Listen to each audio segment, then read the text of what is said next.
Boa noite, pessoal. Bem-vindo a mais uma live, essa live do final de semana, que a gente sempre fala de assuntos interessantes, a medicina preventiva. E eu tenho falado muito a respeito de disfunção erétil, de impotência sexual nessas últimas semanas. E hoje nós vamos falar de mais um assunto importante no tratamento da impotência sexual, da disfunção erétil. Bom, eu queria falar hoje com vocês, então, a respeito dos medicamentos injetáveis que se utilizam para o tratamento da disfunção erétil. Existem inúmeros tratamentos que a gente pode utilizar para tratar esse problema, mas um deles são os tratamentos injetáveis, tá? Existem, inclusive, propagandas desses remédios que são feitas, tá? Propagandas do tratamento da impotência sexual, e a gente sabe que se utiliza muito como primeira forma de tratamento, que na verdade não é uma coisa correta, tá? Os tratamentos injetáveis para a disfunção erétil foram os tratamentos, assim, os primeiros tratamentos que realmente surgiram e fizeram o efeito. E o que eles são? Na verdade, eles são drogas, que são drogas vasodilatadoras, drogas que causam uma dilatação peniana no local, uma dilatação direta dentro do pênis. E esses medicamentos, então, são injetados dentro do pênis e provocam, portanto, uma ereção. Essa ereção, ela não precisa necessariamente de um estímulo, diferente dos remédios orais, como a tadalafila, o sildenafila, Viagra, o Cialis, enfim, nomes comerciais, vou passar para vocês, os remédios orais, os que necessitam aquele estímulo sexual para que façam efeito. Por exemplo, quando você toma um Viagra, se você não tiver o estímulo sexual, se você não estiver excitado, você não vai ter ereção. Diferente das drogas injetáveis. As drogas injetáveis, você, uma vez que injeta elas dentro do seu pênis, você vai ter ereção de qualquer forma. Você pode estar jogando futebol que você vai ter uma ereção. Então, elas foram as primeiras drogas descobertas e que realmente funcionavam para a impotência sexual.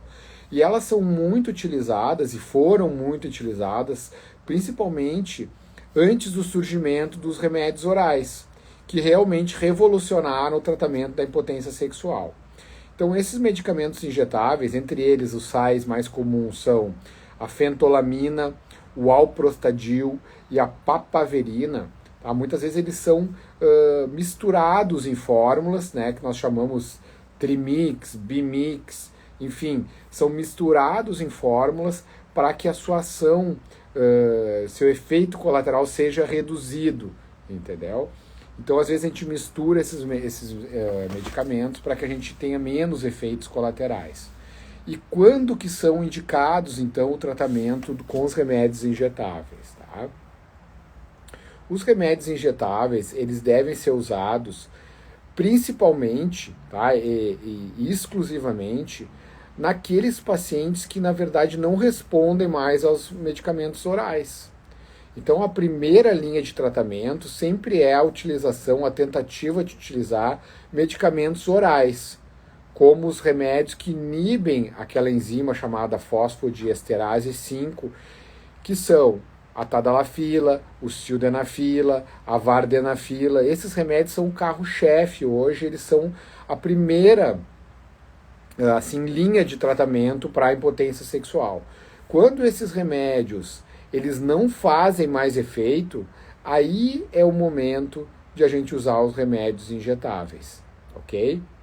Isso é muito importante, porque esses medicamentos injetáveis, eles, então, como eu falei, você vai ter uma ereção tendo ou não tendo excitação. Se você injetar ele no seu pênis, vai ser uma questão bioquímica, você vai ter, né, e fisiológica, você vai ter a ereção de qualquer forma. Ok?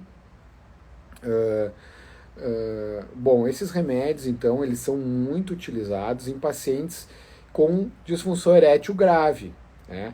E eles são o último recurso que nós temos antes do implante da prótese peniana. Portanto, esses remédios são muito utilizados em pacientes diabéticos terminais, ou seja, aqueles pacientes diabéticos que já têm há um longo tempo a doença, onde os remédios orais já não funcionam mais. naqueles pacientes que sofreram trauma raquimedular, ou seja, que dá um dano neurológico, muitas vezes os remédios orais também não vão funcionar, e os remédios injetáveis muitas vezes têm um papel importante. Naqueles pacientes que sofreram cirurgias, que houve lesão vascular, lesão nervosa, como por exemplo, uma cirurgia que afeta muitas vezes a ereção, é a cirurgia do câncer de próstata. Muitos pacientes que foram submetidos à retirada da próstata, muitas vezes não conseguem mais ter ereção, tá?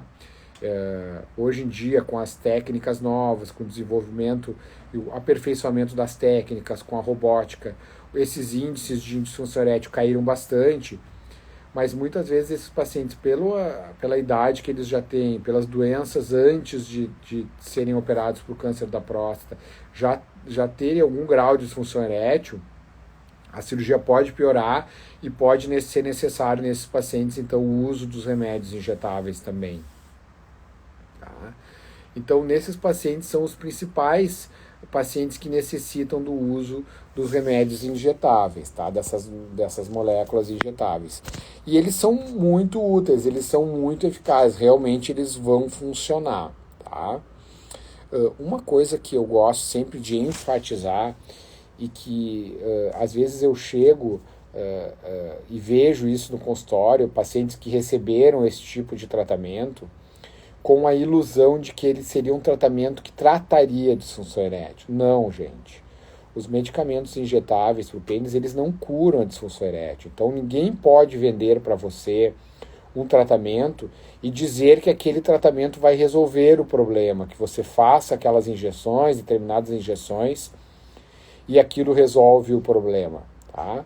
Porque isso é mentira. Ele não resolve o problema. Ele trata a disfunção erétil, mas ele não cura o problema. Ele não vai resolver definitivamente. O paciente sempre vai ter que usar. Outra coisa que eu quero falar para vocês é que esses remédios são baratos. Não são remédios caros. Então, não há por que ser cobrado valores exorbitantes por esses medicamentos. A gente sabe que isso acontece. Muitas vezes se cobra valores altíssimos para o uso dos remédios injetáveis. E esses remédios são remédios que você pode manipular, né, em farmácias especializadas em medicamentos injetáveis, e são remédios absolutamente baratos, tá? Não é caro, não é mais caro que um remédio oral, por exemplo, ou um pouquinho mais caro. Não há por que você pagar valores exorbitantes por isso, tá? A Isis está perguntando quais seriam os efeitos colaterais. É o seguinte, os principais efeitos colaterais, tá, eles estão relacionados quando esses pacientes não fazem uma titulação adequada de dose, tá? E o principal efeito colateral do tratamentos injetáveis para o pênis é o priapismo. O que é o priapismo? É uma ereção que não passa. Tá? Então, muitas vezes, esse paciente, quando a gente injeta a droga dentro do pênis, você tem que acertar a dose, tem que começar com uma dose pequena e aos poucos ir aumentando a dose para que não ocorra o priapismo. Tá? É uma complicação que eventualmente ocorre, muitas vezes tem que drenar o sangue do pênis para passar o priapismo. Tá? O que é o priapismo? Quando é que ele é ruim? Quando é que essa ereção é ruim? Quando ela passa de 6 horas, ela começa a lesar o corpo cavernoso do pênis e começa então a ter um dano, vamos dizer assim, definitivo do pênis, tá? Da esponjinha, que é aquela esponjinha que nutre o seu pênis e aquela esponjinha que enche de sangue durante o processo da ereção.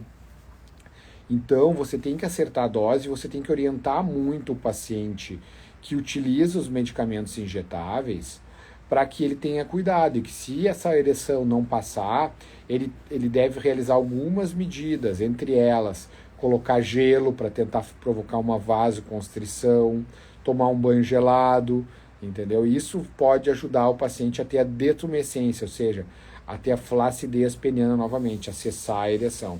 Isso ocorre muito, né? Não é infrequente, tá? É uma complicação que pode acontecer, mas ela fica muito mais rara, principalmente quando é bem indicado o tratamento dos medicamentos injetáveis. Eu vi muito quando eu fazia plantão, tanto na Santa Casa quanto na Ubra, a gente acompanhava muito, porque muitas vezes a gente via que esses remédios eram prescritos, na verdade, para pacientes que não tinham indicação, pacientes jovens, pacientes com problemas emocionais, muitas vezes acabavam recebendo, procurando, né, atendimento e recebendo a indicação de que se eles fizessem um tratamento com remédios injetáveis, seria melhor.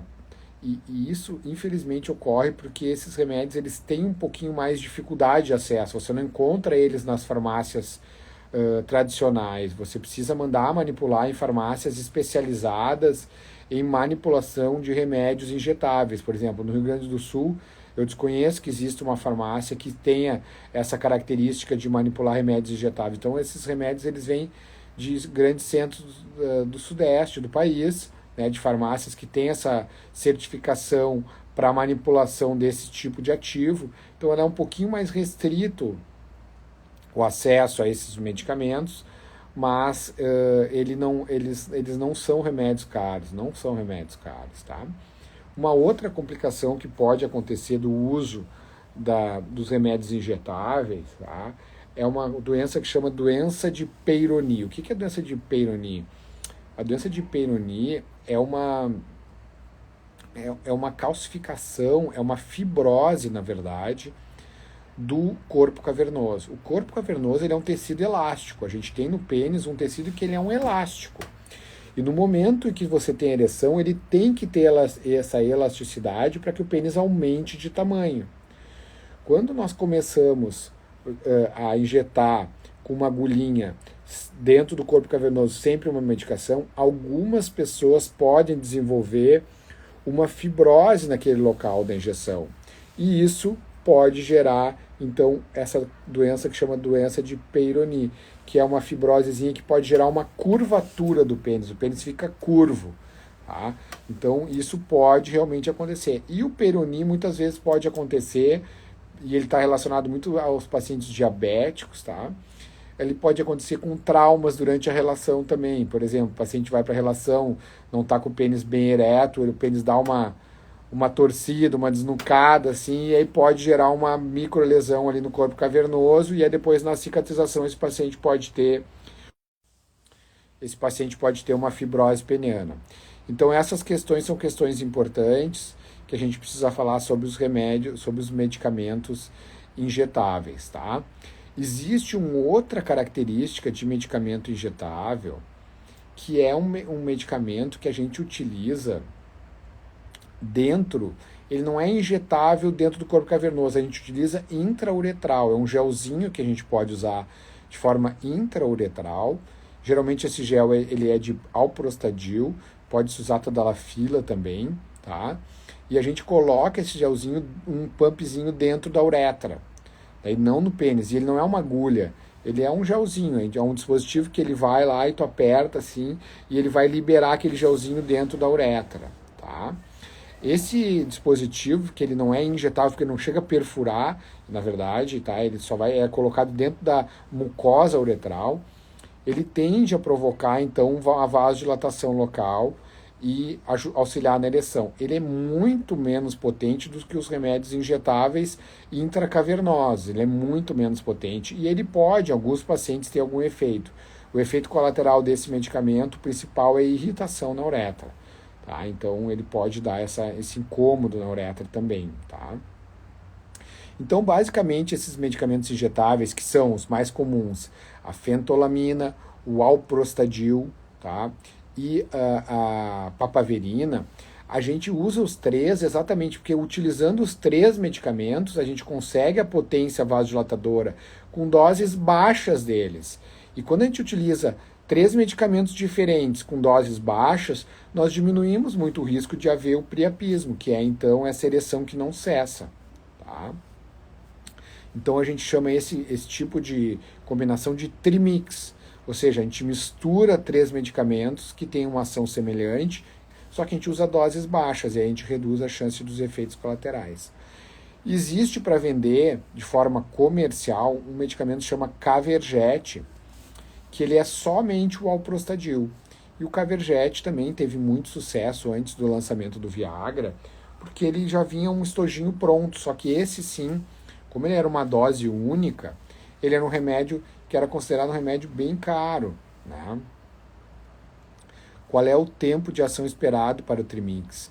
Você tem que titular a dose. Quando você injeta, geralmente em torno de 15 minutos, 10 minutos, esse medicamento já está provocando ereção, tá? E a ereção não pode durar mais de 1 hora. Quando ela dura mais de 1 hora, já temos problemas aí, né? Então não é nesse. Daí já tem que começar a fazer medidas para que essa ereção venha a cessar, entendeu? Então é bem comum isso acontecer. Eu já tive que drenar muitos pacientes que chegaram na emergência com priapismo, tá? Não é uma coisa incomum. O cara chega, a gente, o cara tá com disfunção erétil, tá com dificuldade para ter ereção. Aí, vai lá, faz uma injeção, aí depois não baixa o pênis, não consegue baixar, não consegue parar de ter ereção. É bem desconfortável. E para tirar a ereção, muitas vezes a gente tem que colocar uma agulha dentro do pênis e drenar o sangue, tirar o sangue. Daí a gente cessa a ereção. Não é uma coisa tão simples. Às vezes a gente injeta também um pouquinho de adrenalina ali para ter uma vasoconstrição e baixar.